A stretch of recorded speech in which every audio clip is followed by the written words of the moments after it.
We are now joined by the other half of our main event, number 9 ranked UFC heavyweight, Walt Harris. Hi, Walt. How are you?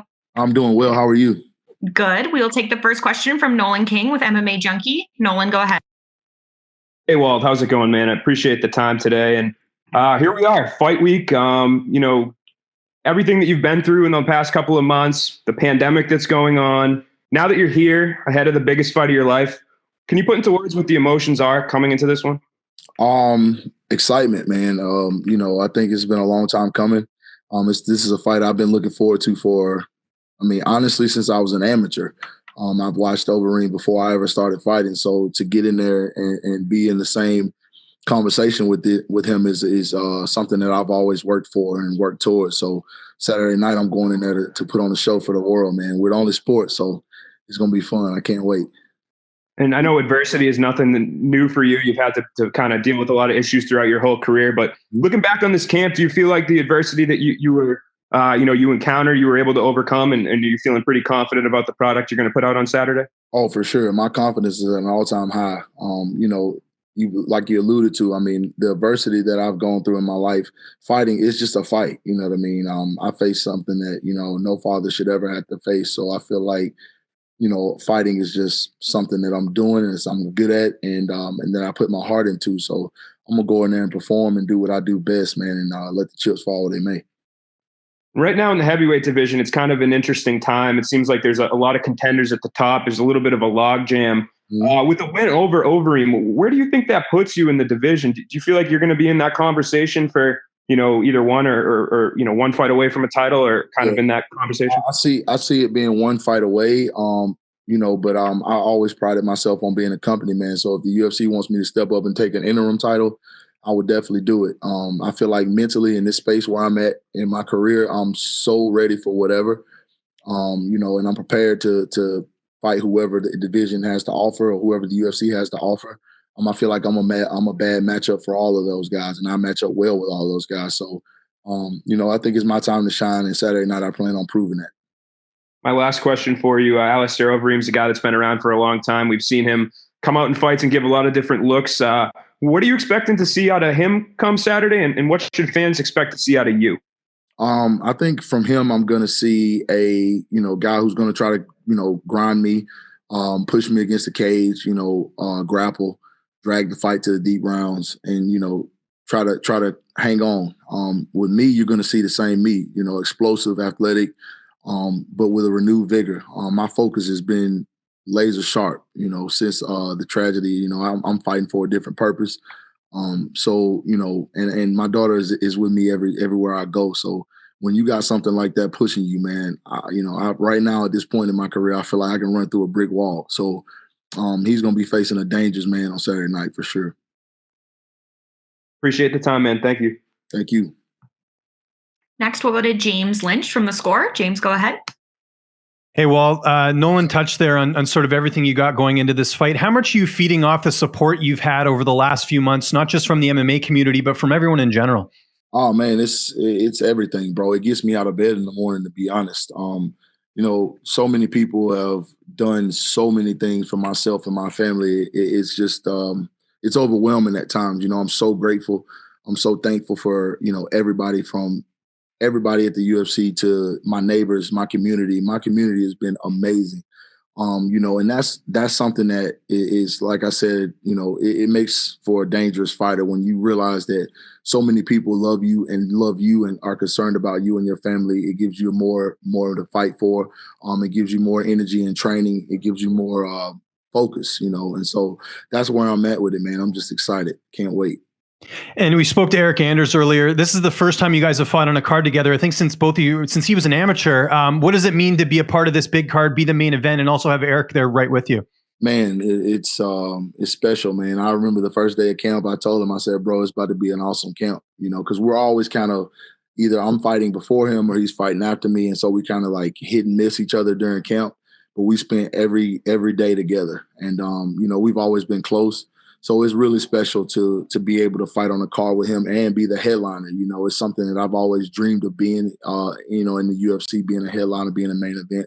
and to have my little brother on the card with me is extra motivation because that dude works so hard, so he pushes me, and it's just, I got to prove something to him too, so I want to make him proud as well. And both of you spent some time at Extreme Couture earlier this year. How much of a benefit was that heading into a big fight like this? Oh man, it's dope. Coach Eric Nixie he's my boy. So when we go out there, it's all love. It's just like being at home. It's just with a bunch more guys who got the same, mindset and the same motivation as you. So when we are in Vegas, we're working 110%, just like we're at home, man. It's awesome. It's really good. It's highly unlikely this fight goes the distance. I think there's going to be a finish here. If you do get that knockout victory, and Nolan sort of touched on it there, do you feel like that puts you in the title picture right now, or at least close to it, just because that would be 5-fight unbeaten streak for you right now? Yeah, I definitely feel like, a win over Overeem is going to thrust me in the conversation for sure. I think people have been clamoring for it. There's certain people that my name gets tossed around on social media and different outlets with. So I think I'm at that time now. It's time to make those fights happen. So a win over Overeem definitely puts me in the conversation. 2 quick ones for me. How much are you missing hockey right now? Bro, James, bro, I'm sick right now, man.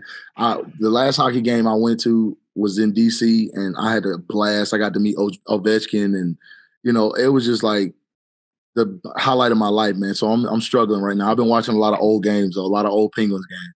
That's cool. What was it like meeting Ovechkin? Did he give you any advice or anything? I mean, we're talking about a Stanley Cup champion here.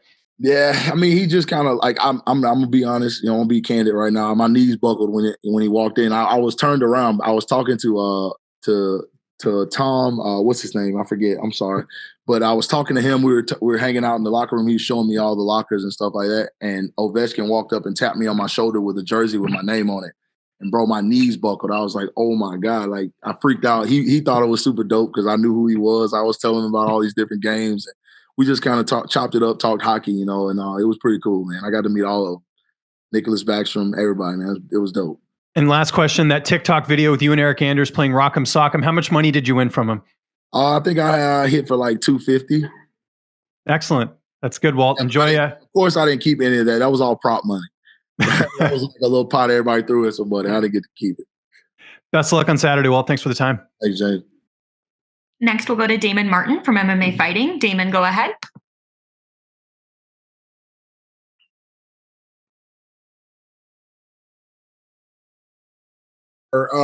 And Dana White talked about it yesterday about the emotion going into a fight like this. The entire world is kind of behind you going into this fight for obvious reasons. But how do you balance that emotion? Because at the end of the day, this is a fight. I mean, you got to go out and fight one of the greatest heavyweights of all time. Like, how do you balance that in your head?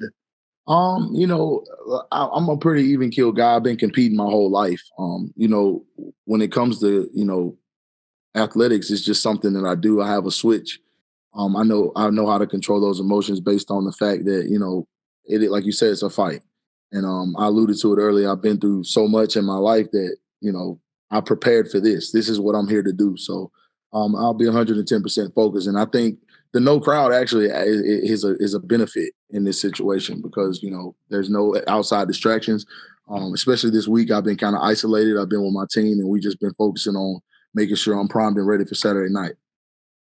You mentioned it in terms of like, the entire world kind of feels behind you, and you felt that over these past few months. What has that meant to you to kind of, I mean, you've always been a fan favorite guy anyways in your career, but just because, obviously stylistically, you have a very fan favorite style, but the support you've been showing going in this fight, what has that meant to you?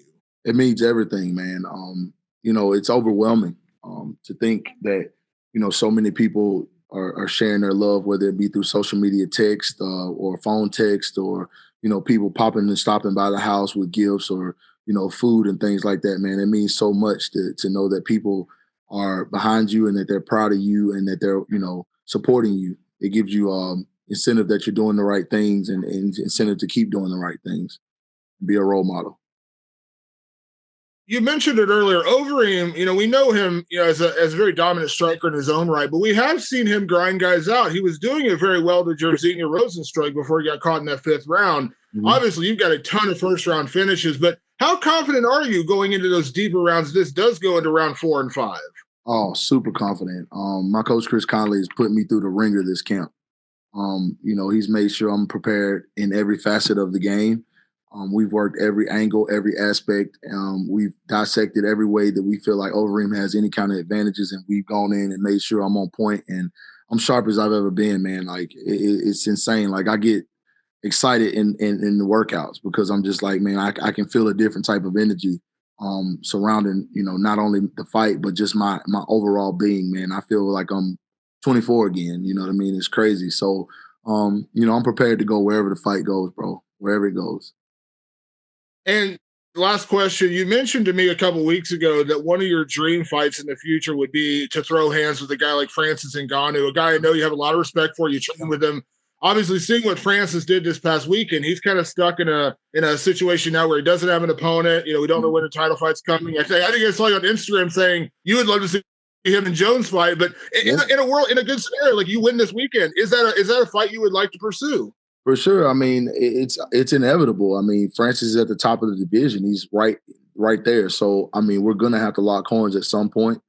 And like I said, I feel like I match up with everybody in this division very well. So if that's what the UFC wants and needs, then that's what's gonna happen, and I'll be 110% prepared for it. Thanks, Walt. Thank you. Next, we'll go to Jay Anderson with Cageside Press. Jay, go ahead. Thanks very much, Walt, and welcome back. Condolences, obviously. Congratulations on the return. Was there a moment sort of in your head at some point that said, you know what, I've got to get back. I've got to get back to fighting? Yeah, I went through a dark period, as you probably could already imagine, and it just I felt myself slipping the opposite direction of what I set out to be as a man and as a father. And I just had a talk with my wife one day, and she was like, you know what, why don't you start back training and try to get your mind off of it? Because there was a point, honestly, where I felt like thinking of anything but my daughter was wrong. I battled that so hard. I was like, if I go back to fighting, am I not thinking of her? Am I not doing the right thing by her? But I prayed about it, and I could hear her tell me, Daddy, I want you to go back. I want you to fight. This is what, we worked so hard. I sacrificed so much. Mom sacrificed so much. You sacrificed so much to get to where you are. And, I would be more upset with you if you stopped fighting. And that's when I went back in the gym and I started focusing on getting back in shape. And I just kind of put a goal out there of when I wanted to fight, just to kind of give myself some incentive, you know what I mean? Some motivation outside of, what I already had. And I kind of told the UFC March or April. And then we went from there, man. And I just started focusing like I was about to fight in March. And I started training my butt off every day. And then, fights fell through, pandemic happened, and I just kept training. And I kept going. And, we got this fight. So, I'm grateful and I'm ready, man. And, you talked about, almost thinking that not thinking or doing anything other than thinking about her was wrong. But I mean, you're still obviously keeping her memory alive, and you've worked on Aniah's law. And I'm wondering if you could just speak a little about that movement and where that stands. So, I mean, of course, with the pandemic, we hit a bit of a snag, but we were working on a law called Aniah's law, which would make sure violent offenders aren't allowed bond.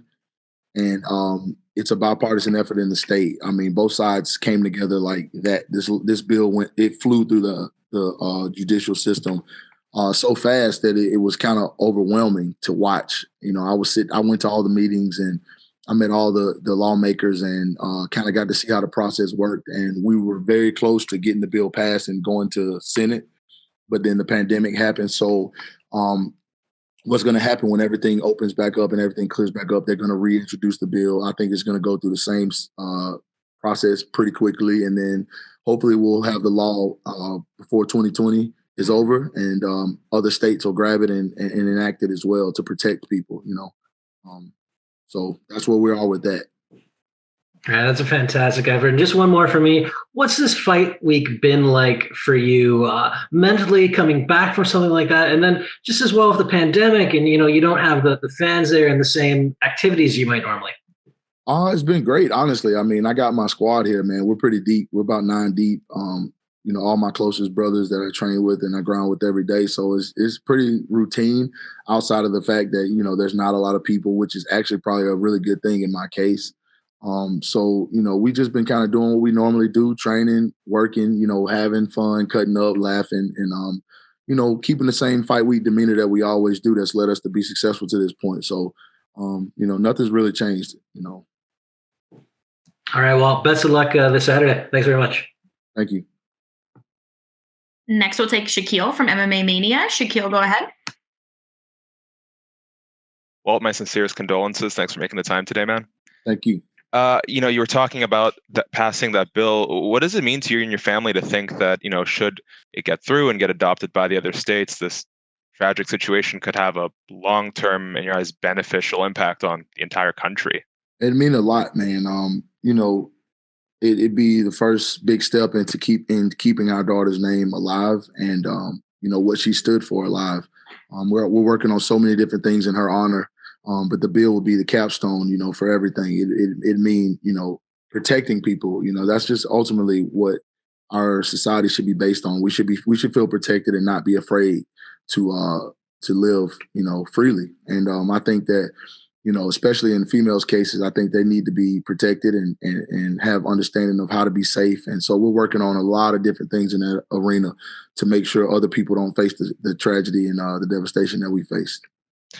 And last thing on your daughter, the preliminary hearing got pushed back a couple times, and now with the COVID pandemic, how frustrating has that part been? And do you think it's going to go through on June 3rd at this rate? I'm praying and staying hopeful that it will. It's been super stressful, just to kind of have justice delayed this way. But I'm a firm believer that God does everything for a reason, and there's a silver lining in this. He ain't going anywhere, so. We just have to, wait it out and stay diligent and just keep making sure we're staying focused on keeping her in the forefront. That's just mainly what me and my wife are focusing on, and our team back home is just making sure we're doing all the things we need to do as parents on our end to make sure, people don't forget about her. Thank you for your candor. To talk about the fight a little bit, there's this idea with heavyweights, especially the older heavyweights, Overeem, Arlovsky, they get quote unquote chinny, they're washed, they can't handle it. And then, Arlovsky comes back and wins. Overeem wins 24 minutes and 59 seconds of his last fight. What do you think is the biggest misconception that people have about the heavyweight division? I don't know, man. I think that, people think that we don't work hard or, we're lazy or whatever the case may be. But, we're heavies. I mean, we're big guys, so everything's not going to look like the small guys all the time. It's not going to be a firefight, And then, those guys that you mentioned are savvy veterans, so they understand how to get to certain points in fights and win fights and try to get to what they do best. So you got to be prepared for that, and I think I am prepared for that. Come Saturday night, we'll be ready. And the last thing for you, the crowdless ambience has had an interesting impact on the last couple of events, whether it's Daniel Cormier accidentally giving out instructions to fighters, or maybe Anthony Smith's corner giving too much advice, or someone like Eubanks who was actually talking trash to her opponent's corner mid-fight. How do you expect to make the most of this new environment? I'm just gonna soak it all in, man, and just find that peace in it. You know what I mean? I think that when you take the negatives out of things and accentuate the positive, that's when you shine. So that's just always been my mentality. It's always the way I think. So I'm gonna think of it as me being on the prelims. You know what I mean? And I will go in there and I'm gonna do my job and I'm gonna come out of there with that W. Okay, Walt, thank you. Best luck on your fight and well wishes to you and your family. Thank you. All right, and lastly, we'll go to Alistair Bishop from MMA Republic in South Africa. Alistair, go ahead. Your name's Alistair. I don't know if I want to talk to you, bro. Why? Don't be like that. Your name's Alistair, bro. I'm just kidding. All the way from South Africa. How are you, sir? Thank you, brother. Thank you. Good. Fantastic. Condolences firstly to you and your family, man, and hopefully you've got a good night ahead of you to really stamp your authority back on the division. Yes, sir. So what I really want to ask you is, obviously we just saw Francis Ngannou put on a massive display. Obviously, being an African brother, that's who we're really watching back from South Africa. But I want to ask you, where do you think you fit into the picture here now with Curtis Blades, Francis Ngannou, and yourself if you get a win? Obviously not looking past Alistair Overeem, Just where do you see yourself in that picture? I feel like I belong in conversation with all those guys. I feel like I'm one of the most talented heavyweights in the entire division. And I feel like, when I went over Alistair, it's going to thrust me right there in the middle of all of that. And I'm prepared to fight any one of those guys you name. I feel like, it's my time to be in that conversation. I've worked hard. I've been through a lot in my career, ups and downs, battled adversity. So I think it's my time to shine, man, and show the world what I'm truly capable of. I'm hitting my prime right now, so I'm excited. Fantastic.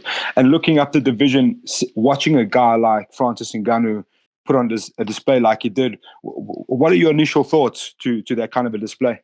Oh, it's impressive, man. I mean, I called it, to be honest. I feel like Francis I trained with him. I mean, the dude's a monster, man. He's huge.